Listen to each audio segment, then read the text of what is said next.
Eu vou. Alô, eu vou passar para vocês aqui algumas dúvidas que apareceram em relação a essas atividades síncronas aqui do Moodle.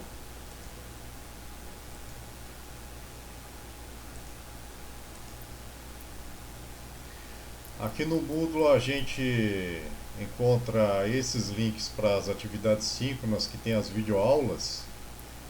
Essas videoaulas aqui tem algumas delas que Eixo também, né, são longas. que é o diagrama esquemático, que é o mais simples que a gente conhece, é Por exemplo, essa padronizado e primeira utiliza os videoaula aqui da símbolos de diagrama introdução esquemático de circuitos ao ISC digitais. Design Suite, Escolhendo a ele, a gente ferramenta de coloca aqui Electronic um Design nome para o Automation, arquivo ela que a tem gente vai 55 gerar o minutos, design do circuito, porque geralmente justamente leva uma em aula, um símbolos pouquinho de mais de uma diagrama aula esquemático de circuitos para digitais. passar ela ou Vou menos, colocar lá porque a gente faz aula ela na sala de 1 aula, como exemplo. vocês vão A localização acompanhando está do e nosso é projeto preciso aqui, ter ó, um Lógica pendrive Remoto. ou Então quer dizer o quê? vocês Que ele vai criar um gravam arquivo com ela esse nome aqui no dentro do diretório do computador. projeto nosso. Como os computadores lá Aí no você pode dar um laboratório eles next, são aqui ele dá um bloqueados para resumo gravação, desse para arquivo aqui que vai ser evitar enviado, a ó, o nome aqui disseminação do de arquivo, vírus aula1.sh, quer dizer que ele e está no formato também a diagrama gravação ou esquemático do corromper o ISE. pendrive Então seria com os específico do softwares que são ISE. instalados nos computadores Então do finish. laboratório. Então vocês têm que passar a gravação dos projetos ou que Sendo em vocês diagrama têm lá para esquemático, acompanhar ele nas vai outras abrir aulas essa janela aqui do subsequentes lado, já para o seu para arquivo, gravação em e nuvem esse ou para o retângulo pendrive aqui de que seria o seu vocês. workbench, Então isso ou daqui sua folha vocês de vão trabalho, né, o gravando worksheet. na Então isso sala de daqui aula, seria esses passos que similar, ou ele vocês fazem está nesses softwares aqui. representando aqui uma Esses folha de softwares projeto, eles como se são você já pegasse e desenhasse instalados o nas seu máquinas projeto lá lá e com a fizesse uma licença folha de full, então a projeto licença mesmo já ali, né? completa. Aí esses passos Aqui que ele já vocês abriu uma têm outra janela aqui para passados trabalhar nessas no diagrama videoaulas aqui, esquemático. vocês têm que fazer em Se casa. a gente chegar aqui Então essas embaixo, videoaulas a elas gente vê ficaram que um ele abriu pouquinho outras mais abas aqui para extensas outras janelas, do que outras as aulas que opções. vocês teriam Então essas presencialmente. são de opções aqui que ele E aqui tem também para são esse passadas workbench. as explicações que são Essa dadas em área de sala de trabalho aula, aqui.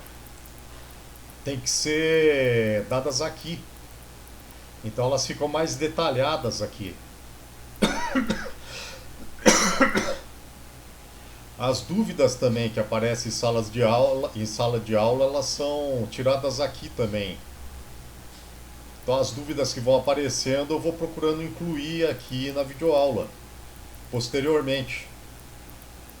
Então se alguém tem alguma dúvida, eu procuro tirar ela aqui nas atividades síncronas, vou incluindo nas atividades síncronas e depois eu vou passando também nas videoaulas.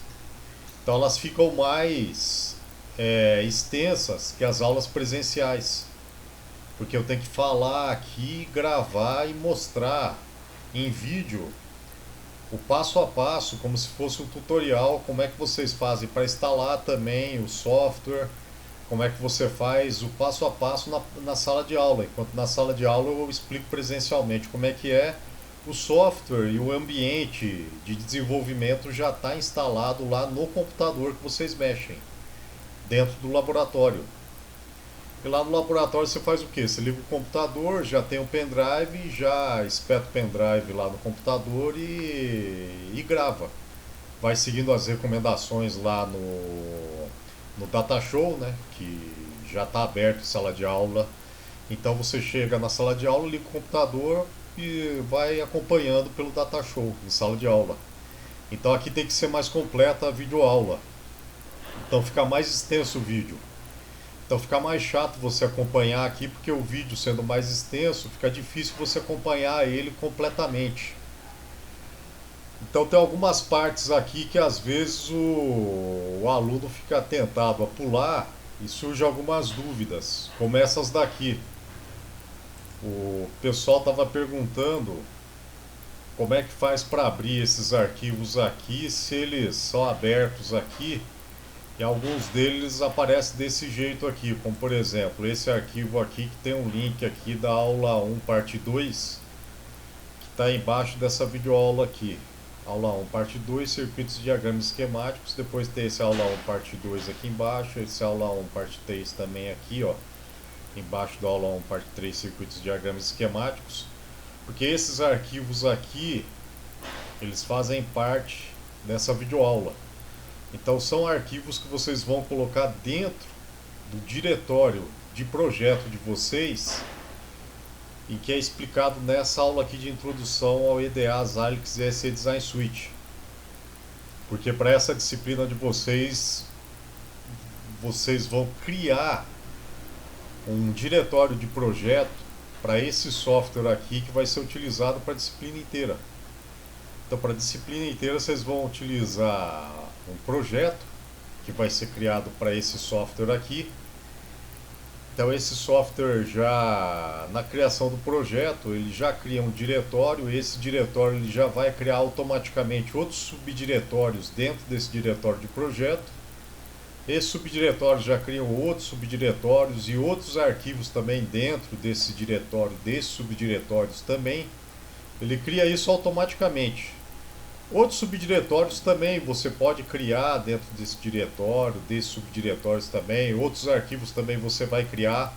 Ele vai criar automaticamente também. Então tudo isso daí vai sendo criado ali e você vai utilizar esse diretório que tiver, o conteúdo que tiver dentro dele para essa disciplina. Então isso daí já vai sendo criado. Automaticamente você vai criando também para essa disciplina de lógica reconfigurável. Aqui nessa primeira videoaula e nesses requisitos para as APNPs, nesses vídeos aqui já explica isso daí. Em detalhes, já explicando passo a passo ali o que é dado. E esses arquivos aqui vão sendo incluídos a partir do momento que você vai acompanhando nessa ordem aqui que foi dado, né? Aula 1, Introdução a EDA, Xilinx e SE Design Suite, aula 1, parte 1, aula 1, parte 2, parte 3, 4, 5, 6, assim por diante. Depois aula 2, parte 1, aula 2, parte 2 e assim por diante. Vocês vão incluindo esses arquivos aqui no diretório de projeto que foi criado. Então vocês podem chegar lá, baixar eles e incluir ele lá. Se você clicar com o botão esquerdo neles, à medida que for incluído, ele vai abrir dessa forma aqui. Ele abre dessa forma porque o sistema operacional de vocês, no meu caso aqui é o Windows 10, ele reconhece ele dessa forma no browser, o sistema operacional de vocês. No meu aqui ele reconhece dessa forma porque ele, por padrão, vai reconhecer esse arquivo aqui. Deixa eu ver qual que eu cliquei aqui. Foi esse arquivo aqui, ó, aula 1, parte 2. Porque ele é um arquivo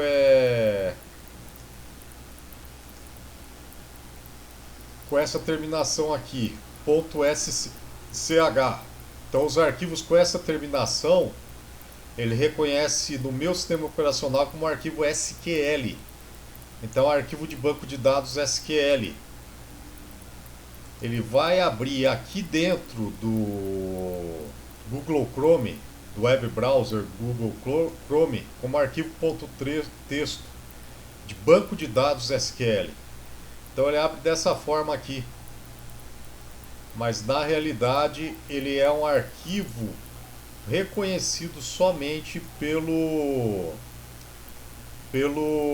ISE Design Suite. Então por esse software aqui, ó. Pelo ISE Design Suite da Xilinx. Porque ele é um arquivo proprietário, ou seja, ele é um arquivo que foi criado pela Xilinx para esse software deles aqui. O que é? Um arquivo de diagrama esquemático que tem um formato que é só aberto ali pelo ISE Design Suite. Por isso que você tem que pegar ele e clicar. Eu não sei se vai aparecer aqui a hora que eu clicar com o botão direito aí para vocês. Eu acho que não vai aparecer, mas deve aparecer alguma janela de observação aí, né? Então vocês têm que clicar aqui nesse link aqui, ó, desses arquivos aqui com o botão direito e vir em salvar link como, e salvar esse arquivo. Vai aparecer lá, tá com o nome aula1a.sh, e salvar eles no diretório que foi criado daí para essa disciplina. Foi criado por projeto do Xilinx e SE Design Suite. Então no diretório que vocês criaram para essa disciplina. Então nessa videoaula aqui, que é a aula 1, Introdução a EDA, Xilinx e SE Design Suite, explica lá a criação do projeto para essa disciplina. Aí na criação do projeto para essa disciplina vai explicar que vai criar um diretório de projeto para essa disciplina. Daí você salva esses arquivos lá. Todos nesse diretório, não é no subdiretório que ele vai criar, é no diretório.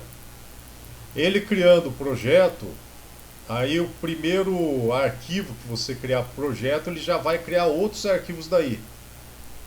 Na primeira vez que você rodar o projeto, do primeiro arquivo que você rodar já para o projeto, que você gerar, né? Que vai ser. Gerar que eu falo é que você rodar, ele vai compilar, vai sintetizar e às vezes também você vai gerar o arquivo de configuração do FPGA que a gente vai utilizar, ele já vai gerar um monte de arquivos já no seu diretório do projeto. Então ele já vai gerar automaticamente isso e vai encher o teu diretório já automaticamente com um monte de arquivo. E subdiretórios também, ele vai criar uns 3 subdiretórios lá automaticamente. Então ele vai pegar o teu diretório que foi criado e já vai criar outros arquivos e subdiretórios também. Então ele já vai gerar isso automaticamente, não estranhe. Quem lida com um ambiente de desenvolvimento integrado, com IDE, já sabe disso também. Tem conhecimento sobre isso. Então ele vai fazer isso e vai criar aonde você designou o seu caminho para criar o projeto. Então você vai escolher lá, como ele fala aqui na videoaula, você vai escolher lá um diretório. De preferência, vocês devem escolher um diretório raiz. Por exemplo, se você vai utilizar aí o desktop, o computador aí que você tem em casa, aí você tem um desktop em casa, aí um computador que usa para jogar aí em casa, para ver vídeo, para acessar a internet, ou vai utilizar um pendrive. Aí você pega o diretório raiz do pendrive, lá o diretório D, E, F, ou se não, pega o diretório do seu computador, ali é o diretório C ou D, o raiz. Aí escolhendo esse diretório, a hora que você abrir o ISE, você vai dar um nome para o teu projeto, ele já vai criar no diretório raiz um subdiretório com o nome do teu projeto. Então essa videoaula, essa atividade síncrona aqui já fala isso, já explica isso ali. Então quem viu isso ou teve preguiça de ver, ele vai falar isso daqui, ali, fala isso daqui nessa videoaula ali. Então baixando esses arquivos aqui, ó, os arquivos são esses links aqui, que estão com o mesmo nome ali da atividade síncrona, da videoaula. Então clicando com o botão direito aqui, você pode pegar aqui e baixar, em salvar link como, e baixar já para esse diretório que foi criado para esses projetos aqui. Baixar esses arquivos aqui, e na aula 2 também, ó, tem os arquivos aqui também. Esses arquivos aqui da aula 1, dessa primeira semana aqui, dessas aulas aqui, eles estão no formato aqui dessa primeira aula aqui, que é a aula 1, parte 1. Eu vou clicar com o botão esquerdo aqui, ele abre o arquivo tipo texto aqui no meu web browser. Que é o meu Windows aqui, ele está reconhecendo ele como um arquivo tipo texto. E é um arquivo tipo texto também, só que aqui ele tem a terminação UCF. Então ele é .ucf. Aqui ó, Nexus 3 Master UCF. Underline master.ucf. Esse UCF quer dizer User Constrained File, ou é arquivo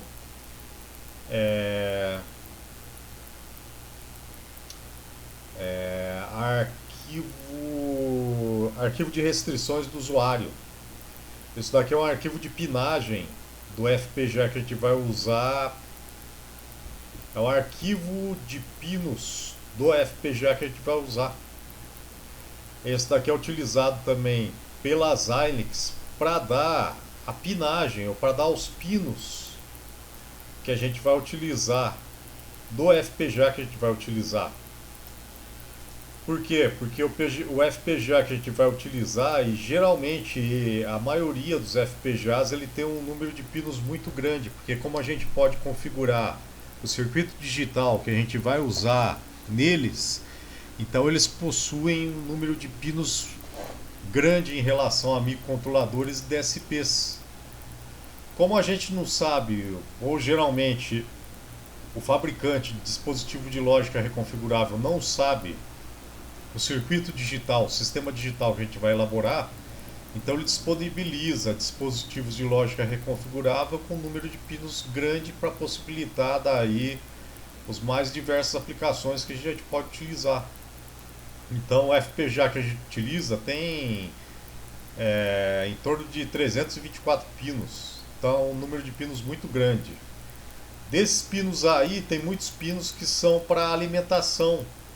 Então a alimentação do circuito digital é em dois níveis lógicos, que é o nível lógico positivo e negativo, terra e o nível positivo, que é o mais VCC.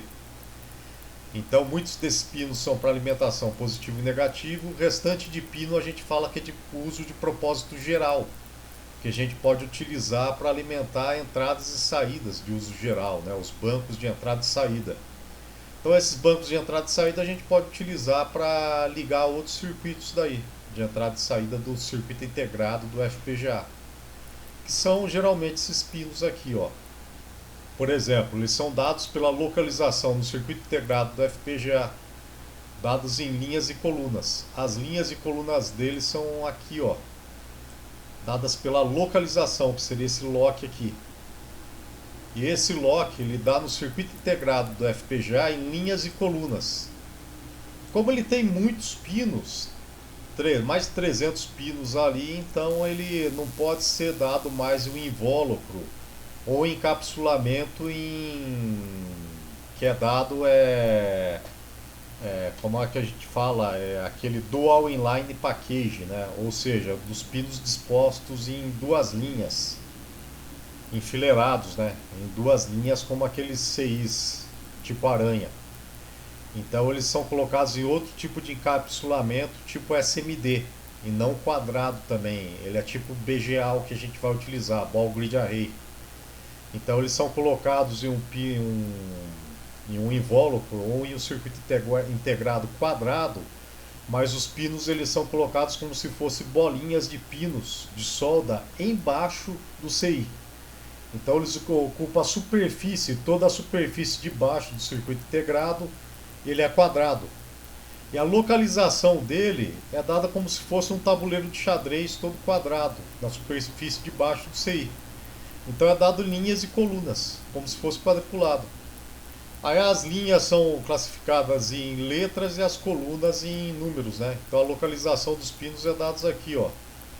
As linhas por letras e as colunas por número, né? Então a localização do pino aqui é 1, outro pino V10, outro pino F4, outro pino F3, D2, D1, H7, G6 e assim por diante.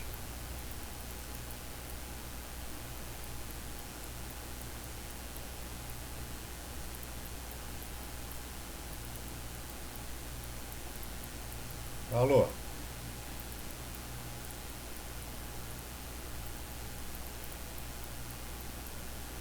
Está sendo executado outro vídeo também? Outro áudio? Ainda? Ah, beleza. Tá. Ah, não, é que era o vídeo que eu tava passando aqui, tá? Era o vídeo do YouTube da aula que eu tava passando ali, do Moodle.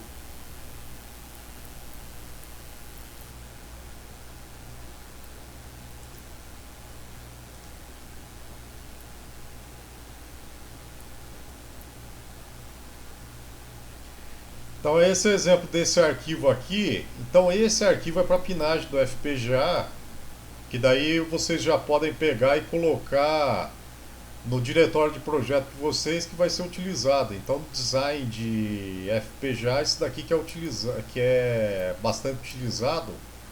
Por exemplo, um que é bem utilizado, esse daqui, ó, o sinal do clock, que você pega e joga já para pinagem do FPGA, do sistema digital. Então você pode pegar isso daqui e jogar já para o diretório do projeto de vocês.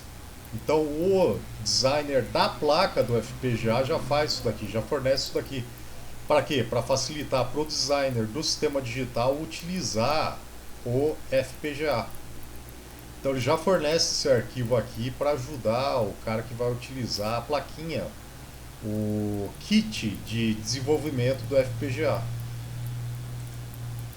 Então esse é o exemplo do arquivo, só que esse arquivo aqui, ele tem não sei se vocês vão conseguir ver essa janelinha aqui, ele tem mas se vocês acessarem o Moodle lá e clicar com o botão direito do mouse ou com o botão esquerdo, aqui ele vai abrir ali em cima, então tá lá, ó, nexus3.cf. Esse arquivo .cf aqui ele é reconhecido pelo ISE Design Suite. Aqui é explicado como ele é incluído no projeto. Esse floor planning, ele explica como lida com esse tipo de arquivo ali, como eles são criados. Então esse floor planning explica como esse software aqui, ou essa ferramenta de software, ela lida com esse tipo de arquivo. Porque ele faz o planejamento justamente disso, de acordo com a ferramenta que você está utilizando, com o FPGA que você está utilizando. Que é justamente esses ajustes de acordo com o FPGA que você está utilizando, para ajustar de acordo com ele. Que é justamente isso, for planning, que é o ajuste, digamos assim, de chão de fábrica, né? Da aplicação ao dispositivo que você está utilizando. Esses outros arquivos aqui, aula 1 parte 2, aqui seria o diagrama esquemático. Então SCH, diagrama esquemático, é gráfico. Então aqui não vai abrir mesmo, porque ele está identificando o arquivo gráfico. Então ele vai ser identificado só pelo ISE Design Suite. Porque isso daqui, para o web browser aqui, eu estou abrindo ele no Google Chrome, ele não vai saber o que é o diagrama esquemático. Que é SCH, para ele vai identificar aqui como banco de dados. Então banco de dados não tem nada a ver com diagrama esquemático. Agora o ISE, ele vai abrir já nele no Workbench. Para ele abrir, você tem que incluir ele no teu projeto, para ele abrir no Design Explorer. Para abrir no Design Explorer, você tem que incluir ele, ou abrir ele aonde você baixar. Você tem que pegar ele e baixar ele daí, de preferência no diretório do teu projeto, incluir ele no teu projeto no ISE Design Suite e abrir ele de dentro do Design Explorer. Aí ele vai abrir no Workbench ou no Worksheet do teu projeto, daí ele abre na forma gráfica. Então ele abre o gráfico do teu diagrama esquemático, desse teu diagrama esquemático aqui. Esses daqui são gráficos daí, esses são básicos, né? Até chegar esse diagrama ajustável, desse temporizador ajustável aqui, que daí tem uns que ficam mais, tem alguns aqui, esses daqui já são um pouquinho mais complexos, tá? Não tem mais complexos, porque aí você entra em VHDL, porque o VHDL foi criado justamente para você não fazer em diagrama esquemático. Para quê? Para não ter diagrama esquemático daí complexo, porque daí fica complexo você utilizar em diagrama esquemático, justamente porque não se utiliza diagrama esquemático para ele não ficar complexo, para não ter folha de projeto de diagrama esquemático, não ter desenho, né? Porque aí começa a ficar complexo você começar a utilizar circuito em diagrama esquemático, porque por ele ser gráfico fica difícil você utilizar um grande, né? Um circuito grande, sistema digital grande. Então desses daqui para cá também em VHDL, esses arquivos aqui você procede da mesma forma, grava todos eles no diretório de projetos. E esses todos aqui são no diretório de projeto. Para o microprocessador também, só que no microprocessador aí tem outros subdiretórios que vão sendo criados. Daí você vai colocando dentro desses subdiretórios. Para o microprocessador, são outros subdiretórios que são criados, aí dentro desses subdiretórios podem ser criados outros subdiretórios daí. E aí assim por diante, dentro desses subdiretórios podem ser criados outros subdiretórios, com outros subdiretórios, aí outros arquivos dentro desses, e aí vai indo, né? Porque daí você tem outros subsistemas digitais, e aí você tem a programação em mais alto nível também, né?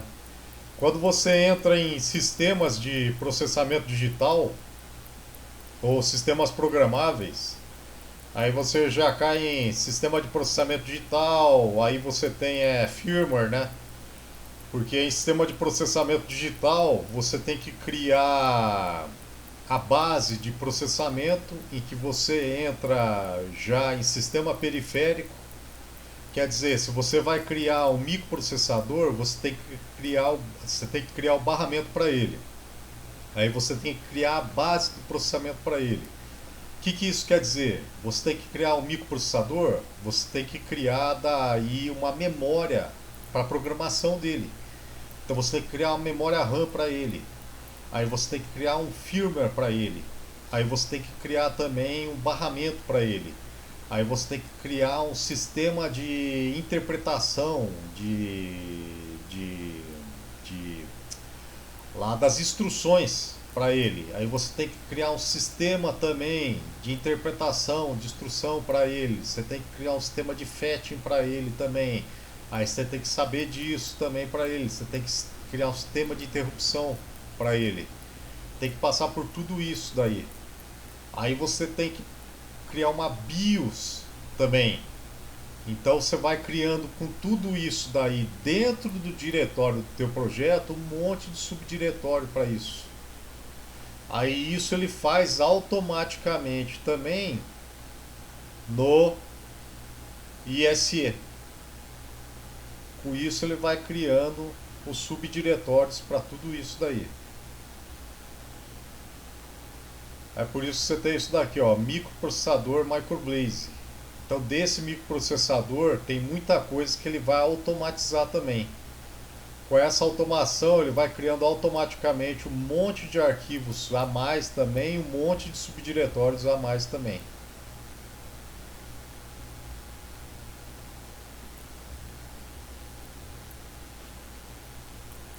Essa era mais a dúvida porque o pessoal estava perguntando isso, que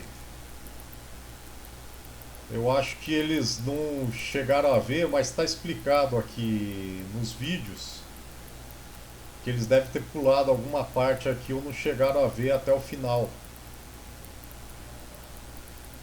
Mas vendo isso, inclusive, que até esse ponto aqui deve estar explicado. Se for verificando isso em partes até aqui, ó, até incluir até o final dessa aula 1 aqui. Inclusive para a instalação do ISE Design Suite.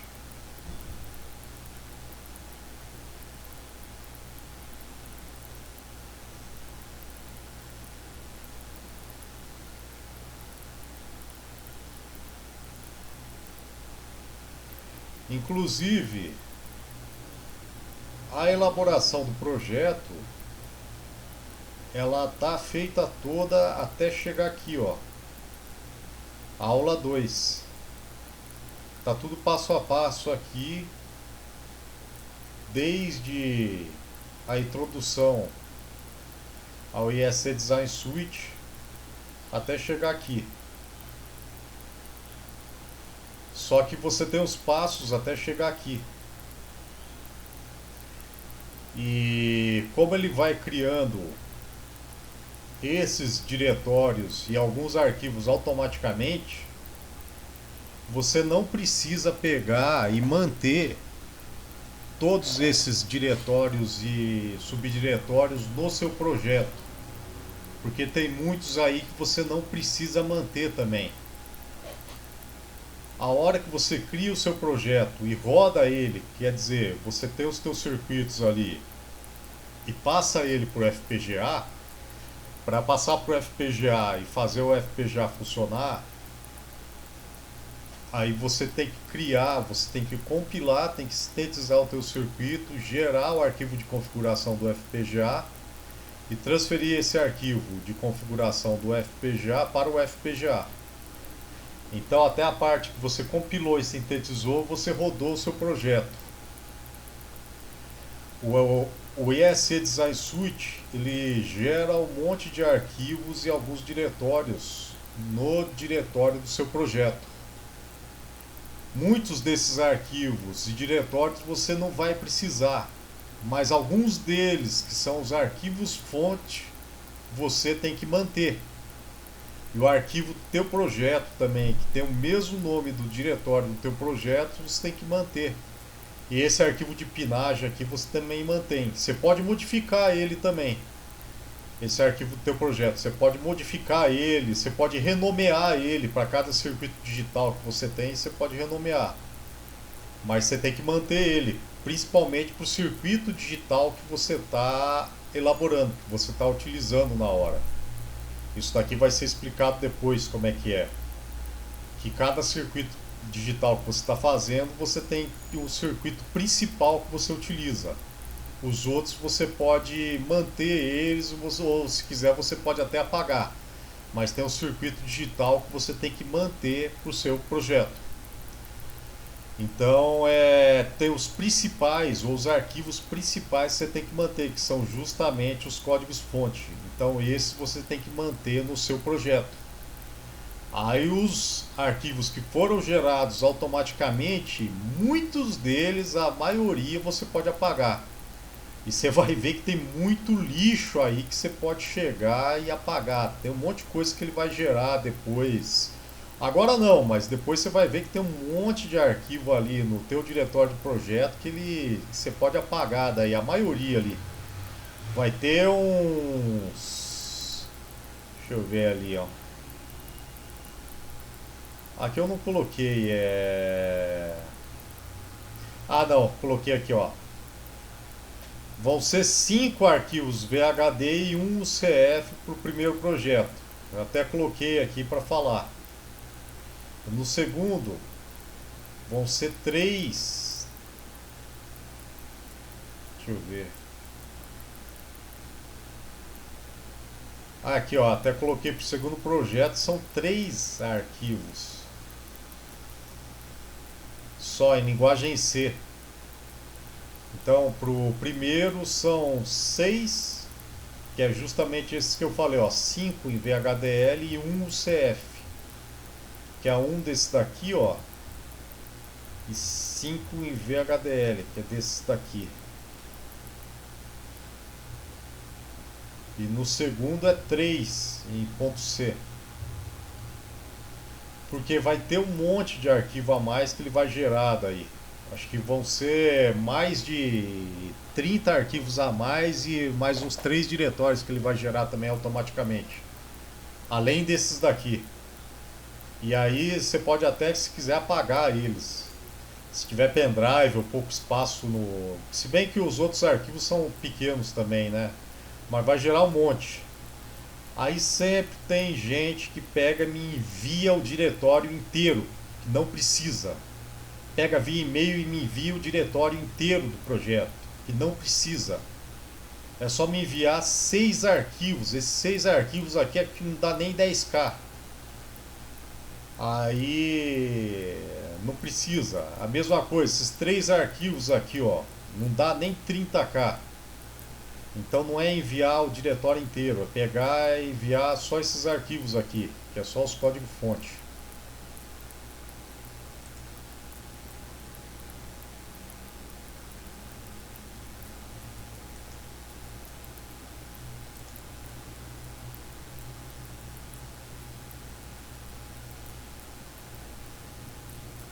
Tá ok? Alguma dúvida?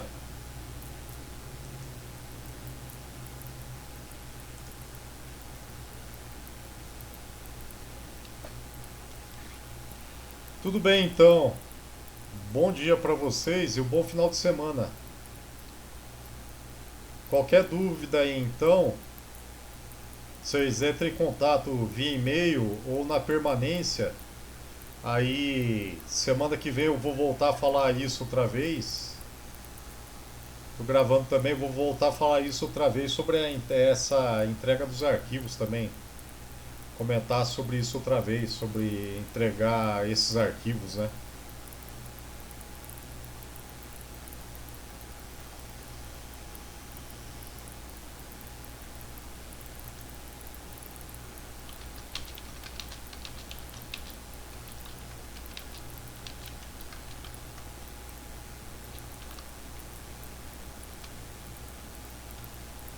Falou, obrigado.